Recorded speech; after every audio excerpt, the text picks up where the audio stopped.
Aytadilar, bolalarga pul berishda chegara bormi? Masalan, bolalarim maktabga har kuni pul bering deyishadi. Men boshqa kambag'al bolalarga ozor berasan deb ba'zida berar edim. Endi esa bolalarim o'ksib qolishyapti. Hamma tanaffusda narsa yeydi, biz qarab o'tiribmiz deb. Har kuni pul berishga qurbim yetadi, nima qilay debdilar. Hozirgi zamonda bolalarni o'ziga pul berib, istaganingni ol deyish noto'g'ri. Nimaga desangiz, bola qayerdan biladi u sotib olayotgan narsasini halolmi, harommi, foydalimi, foydasiz, zararlimi? Ko'zga chiroyli ko'ringan narsani odamlar nimani yeyotgan bo'lsa, bolalar o'shani olib yeyveradi. Bugungi kunda ko'p aytyapmiz. Har qanday mahsulotlar, ayniqsa mana shu yosh bolalarga ishlab chiqarilayotgan mahsulotlar, bu chipsi deysizmi yoki konfetlar, jelatin va hokazo, aksarini ichida qarasangiz harom moddalar bor tarkibida. Buni ota-ona o'qib, bitta-bitta ko'rib, qaysini tarkibida nima bor, mana shuni olib bilish kerak. Hatto kofirlar bugun halol haromni bilmaydigan. Shu farzandlari sog'lom o'sishi uchun mana shu narsalarni tekshirib olib beradi. Bolani qo'liga pulni topshirib qo'yib, bu qayerdan biladi bola uni qaysi biridan halol, qaysi biri haromligini? Ayniqsa yana mana bunaqangi bir musulmon yurtlar bo'lmasa, hatto musulmon yurt bo'lganda ham odamlar bunaqa narsalarga e'tibor qilmaydigan joy bo'lsa, shuning uchun bu o'ksinadi, o'ksinmaydi, undan qat'iy nazar bolani luqmasi uchun uni qo'liga pul topshirib qo'yilmaydi. Yechim nima? Maktabga o'zi halol pokiza qilib pishirib berib yuborish ota-ona uydan. Birinchidan odamga o'xshab ertalabdan nonushta qilib jo'natish kerak.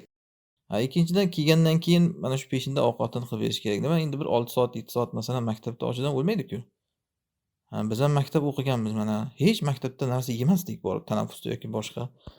Ertalab ovqat yeb ketardik, peshinda kelib uyda halol ovqat yerdik, lekin hech bir o'rtada shunaqangi har tanaffusda ochidan o'lgandek bir unaqa narsa yeyish o'zi aslida bu ovqatlanish rejimiga ham zid narsa-da bu o'zi. Halol haromdan tashqari ham. Har soatda u chaynab o'tirish bir narsani to'g'ri kelmaydi. O'shani bolani nafsini tiyishga o'rgatish kerak. Juda shunaqa darajada och qolib ketib yemasam bo'lmaydi deydigan bo'lsa aytyapmiz mana. Uyda pishirib berib yuborish kerak. Lekin qo'liga pul tutqizilmaydi. Ana shu pishirib berib yuborilsa, siz aytgan muammo ham hal bo'ladi. Hammani oldida qarab o'tiramanmi degan narsa yo'q, qarab o'tirmaydi mana.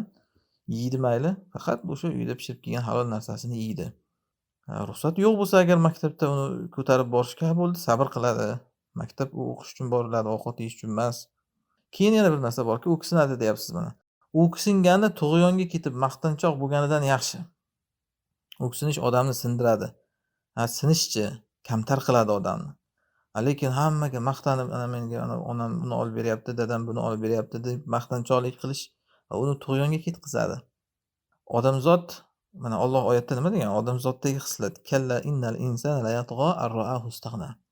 Inson o'zini boy bo'ldim deb o'ylasa, bo'ldi tug'yonga ketadi degan. Ya'ni mana menda bor dedimi odam, bo'ldi tug'yonga ketadi.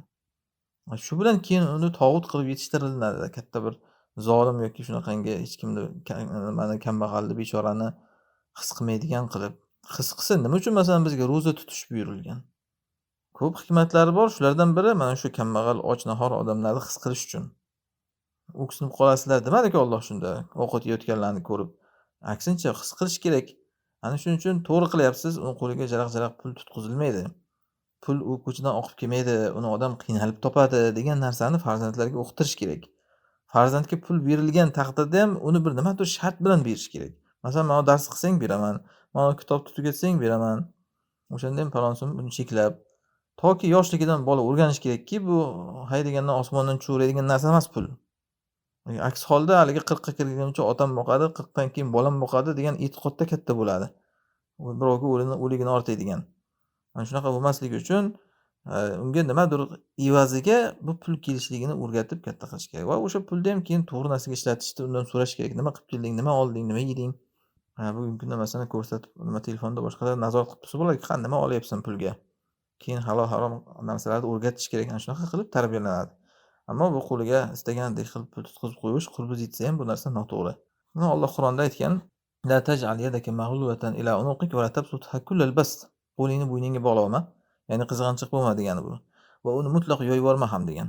Ya'ni nima desa istaganiga hammani beraverib sochib, bunaqa qilish ham to'g'ri bo'lmaydi. Alloh alam.